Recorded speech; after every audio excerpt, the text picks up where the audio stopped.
Greetings and salutations, everyone. I hope everyone is doing well today.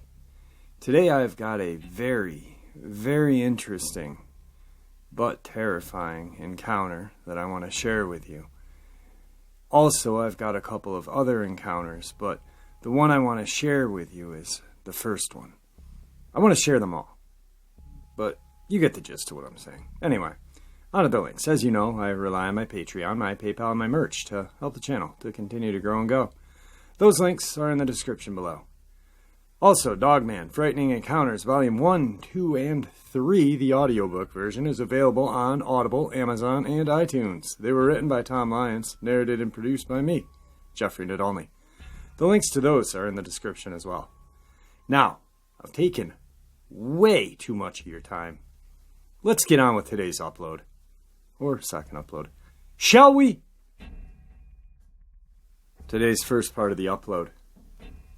Before I talk about the werewolf of Bedenburg, let me tell you about the white wolf of Luxembourg.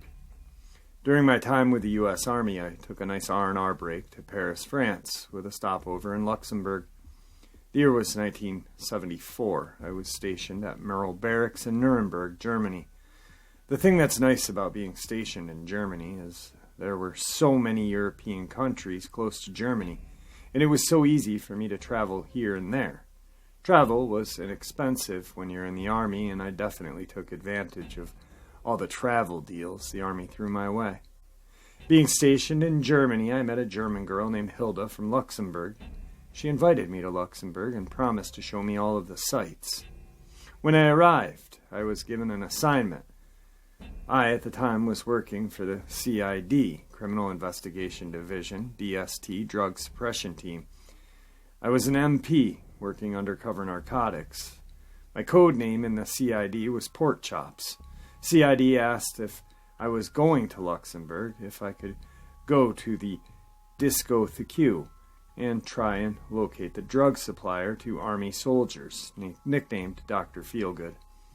Dr. Feelgood was supplying Army soldiers in Nuremberg with black opium hash, tripping green hash, and brown bombers, a type of barbiturate.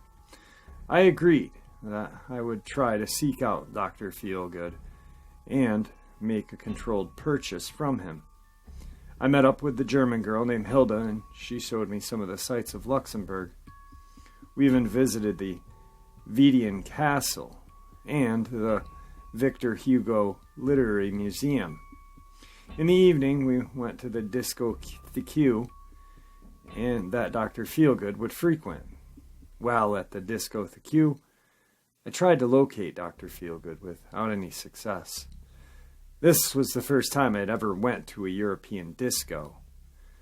What I did learn was watching the dancers dance to disco music, songs like Rock the Boat by the Hughes Corporation, and the other songs like Do It by BT Express, Lady Marmalade, Kung Fu Fighting, etc.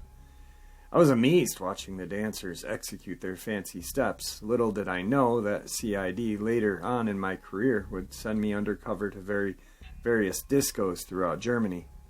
Seeking out drug dealers while watching these dancers, I became a dancer myself. I became a very good dancer, winning first place in various dance contests. When I got out of the Army in 1976 and went stateside, my first job I landed was with Arthur Murray's dance studio as a dance instructor. Later, I would go for the Guinness Book World Records and danced 205 hours, 8.5 days, holding the record for over a month before I was beat by a disco dancer in South Africa.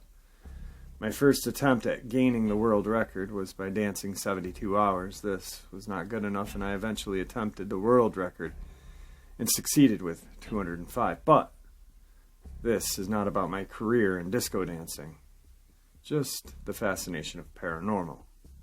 Many Europeans have stories of the paranormal, and Hilda was no exception. Hilda told me about a story about how her brother, when he was 12 years old, encountered a white wolf in Luxembourg. And that white wolf actually attacked him and left claw marks on his chest.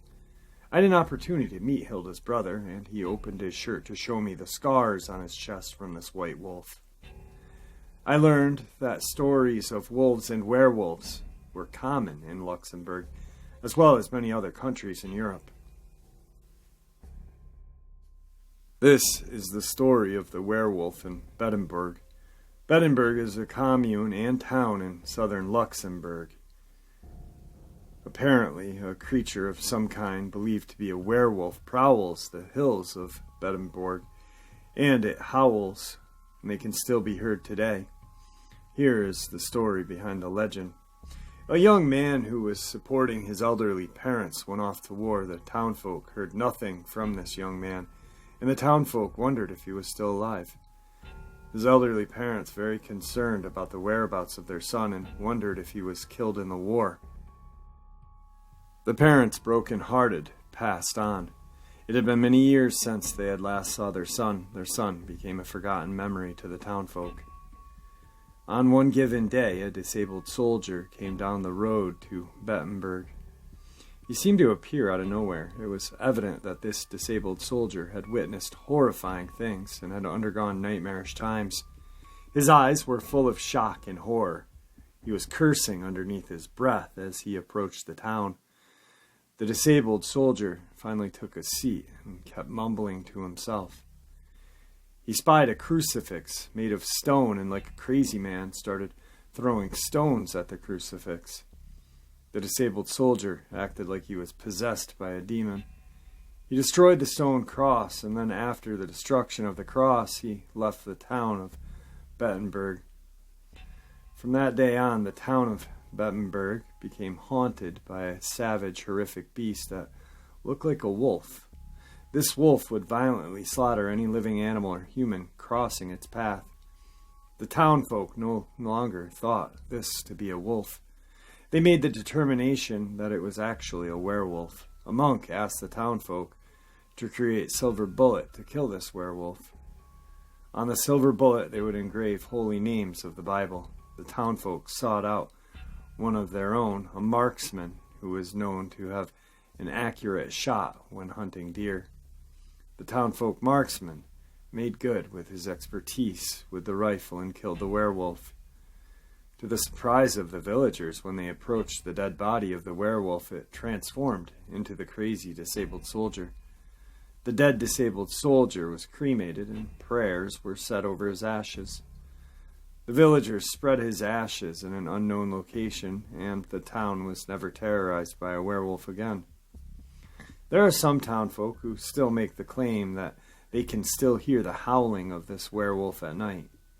So with stories like this, I only wonder if the white wolf of Luxembourg could also be a werewolf. Now, the reason why I wanted to share that with you, and I thought it was important, is because we hear so many folklore from America. And,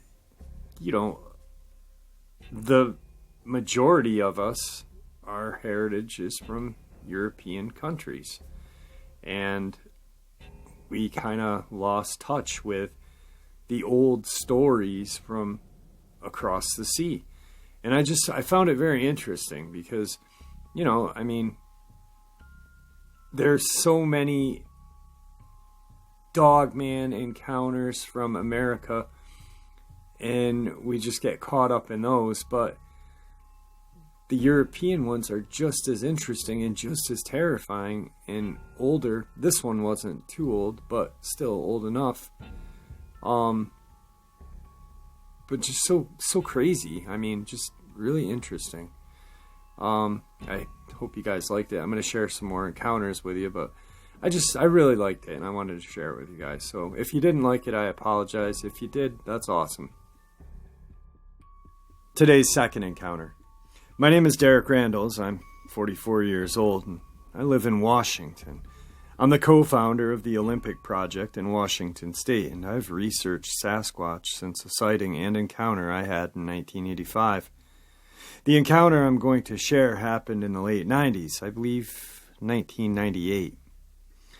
I had seen renowned anthropologist Grover Krantz on television discussing Bigfoot, and was so intrigued that I made a trip to his house in Edmonds, Washington, to pick his brain.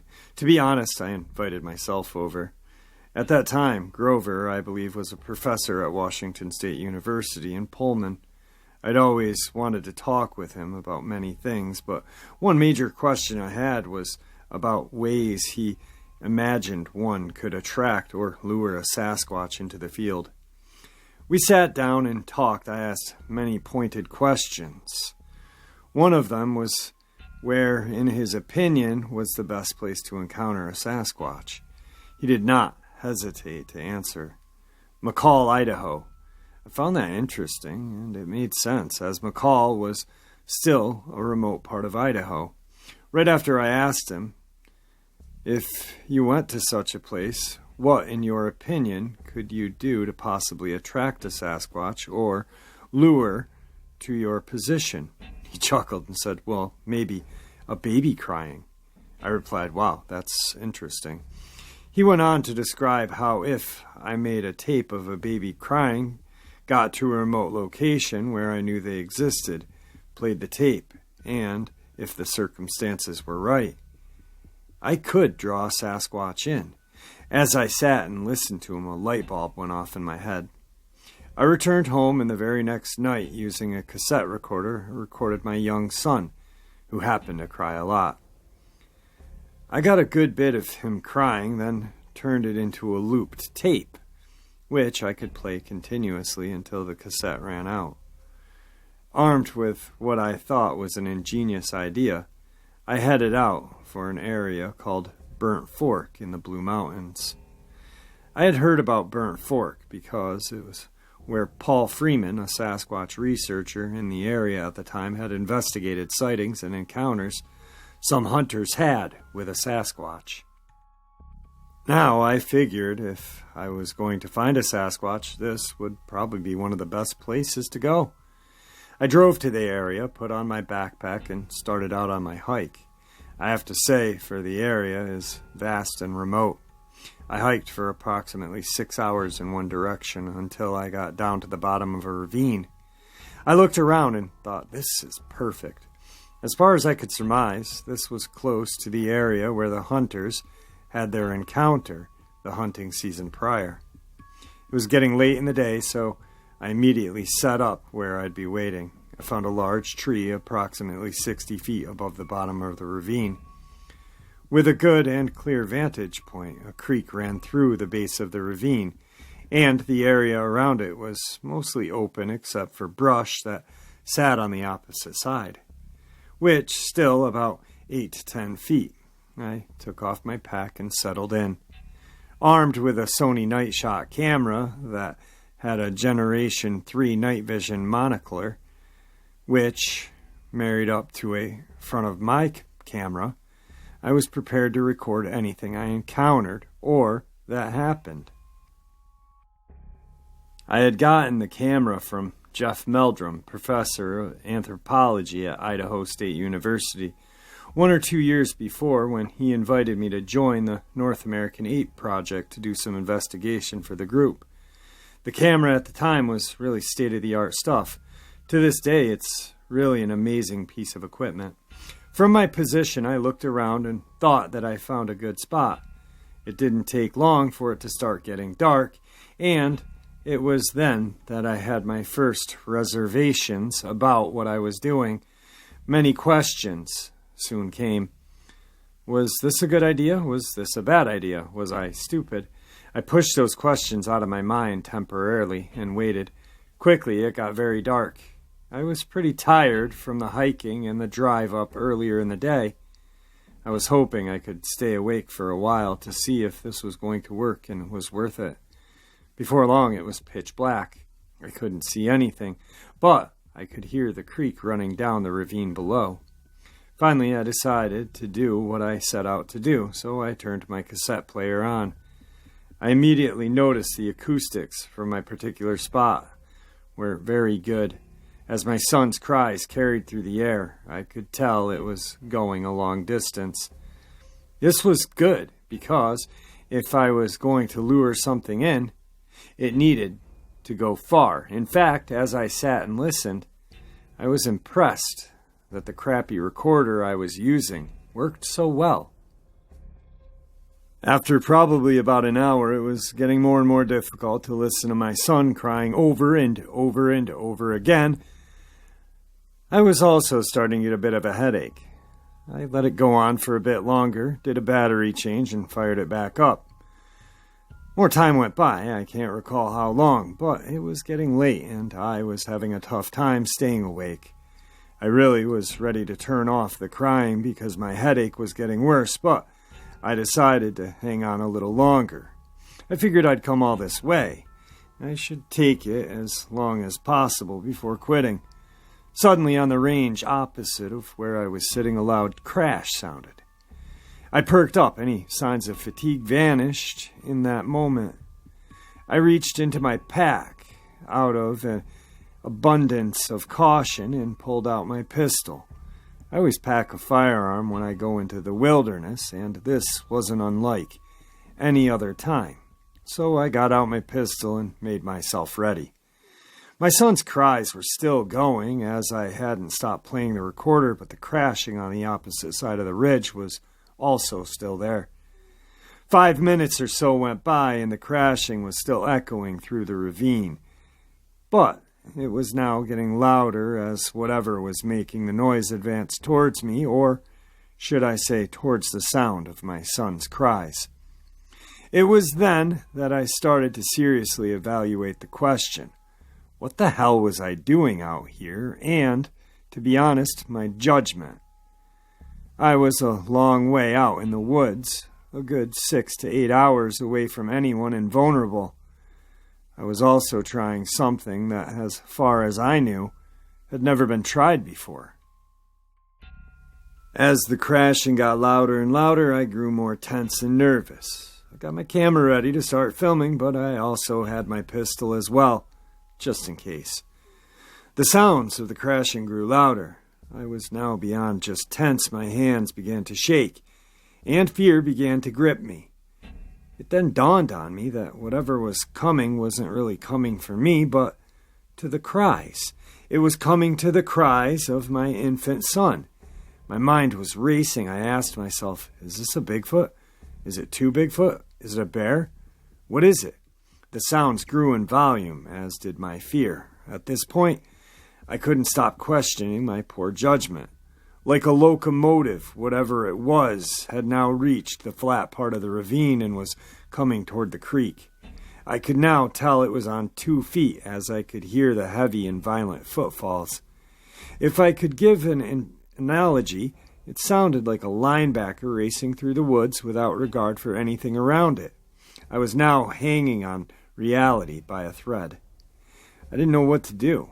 I was terrified as hell. I was frozen with fear, as there was zero doubt. Now this thing was running directly at me. All that was separating me from it was the creek and the brush that was probably about 15 to 20 feet wide and about 6 to 8 feet tall. My fear now reached a fever pitch by how loud it was now. I could have sworn it was almost on top of me. Unable to see my experiment through, I lost the nerve and shut the recorder off. The crashing stopped almost immediately, as if it came to a skidding halt on the opposite side of the creek and brush line. And when I say skidded halt, I swear I heard it slide. I probably didn't, but that's what it felt like at the time. Like it just slid to a full stop. The loud sounds of crashing were now replaced with deep, heavy, rasping breath. In and out, inhaled and exhaled. In my mind, I thought, oh God, this thing is ready to come through this brush. Only 60 feet separated me from this thing. All it needed to do was punch through the brush, head up a slope 60 feet with nothing really in its way, and it would have me dead to rights. Doubts took over my troubled and terrible mind. Right then and there, I officially was done with doing research. I couldn't help but keep thinking how stupid I was, how dumb it was for me to even be out here, unprepared both mentally and probably even physically, to deal with what was standing on the other side of the creek breathing. I was freaked out and didn't know what to do. In my trembling hands, I clenched my pistol in one and in the other held out the night shot camera, hoping to see just a little bit. All the while, I was waiting on pins and needles for this thing to crash through the brush and come and get me. I can't recall exactly when. Maybe it was around 3 or 4 minutes, but the sound of the breathing stopped, making it even more creepy. All I could think was this thing was possibly stalking me now, or worse, would jump out of the darkness at me. I can't say it enough. I was freaked out beyond compare. In my mind, I kept yelling at myself about how stupid I was and what a dumb decision this was to be alone and about 11 or 12 miles in. I knew I had a decision to make. Do I up and make a run for it, or do I just remain still? I opted for staying, so I waited and waited. I can't remember how long I sat there, quiet, my mind spinning before my fatigue caught up with me. But the next thing I remember was waking to birds chirping in the sunshine. I looked around, but nothing was there. The brush below looked as it did the night before. I could hear the creek running, and I was sitting in the same position I had been before I fell asleep. The fear and apprehension I had were gone. Sometime in my sleep they had melted away. I got to my feet and, with my sidearm on, headed down the creek. I went through the thick brush line, emerged on the other side, and immediately found 2 large impressions and quite a large, disturbed trail coming up to the spot.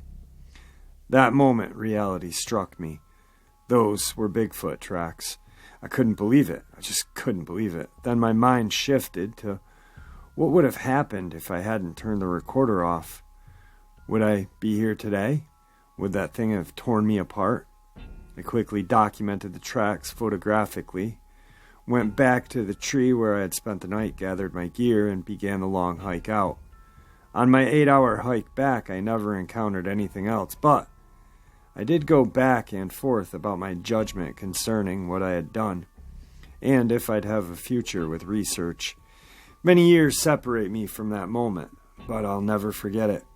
I processed it in my brain over and over, and now realize just how overwhelmingly stupid and disrespectful it was.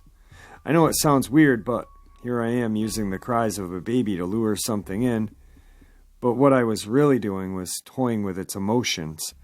Whatever I put it through wasn't fair or right. I'm not proud of that moment, not one bit. I feel ridiculous, and without a doubt, it was one of the stupidest things I've ever done. I'm really glad I turned the tape off because, I might not be here to tell this story if I hadn't. I don't know what I would have done, but I damn sure know what it was. Wow. That's all I have to say is friggin' wow. I really hope that I know I have a lot of people that listen to the channel, and a lot of people go out in the woods and, we want to see these things. We really do, and I respect it. But please, guys, I'm begging you, please don't try this. Because, like he said, he was toying with its emotions. It was disrespectful. And honestly, he was lucky that he turned it off, because who knows what it would have done. I mean, it was running. Who knows what it thought it was? Maybe it thought it was one of its own, or another baby Sasquatch lost in the woods, a baby animal. We don't know what these things think, Yeah, it's exciting to go out into the woods and possibly get some photographic evidence or evidence of footprints. But, to go into these creatures' home and taunt them like this guy did, and obviously he understands what he did, is crazy. This is one of the most terrifying stories that I've heard in a very long time. not because of how the creature was coming up, but at how sometimes, as being amateur researchers, and I only say amateur because no one really is an expert, guys, you know? I'm not, and I don't know an expert. I know people that have done it longer than I, so, I mean, but they're not experts because we don't know. But I don't even know. This is crazy. This one was crazy. But wow. Anyway, I hope you guys enjoyed that because I really did. And I'm really glad that I got to share it with you guys. With that, I'm going to bid you all farewell. Thanks for always tuning in. See ya!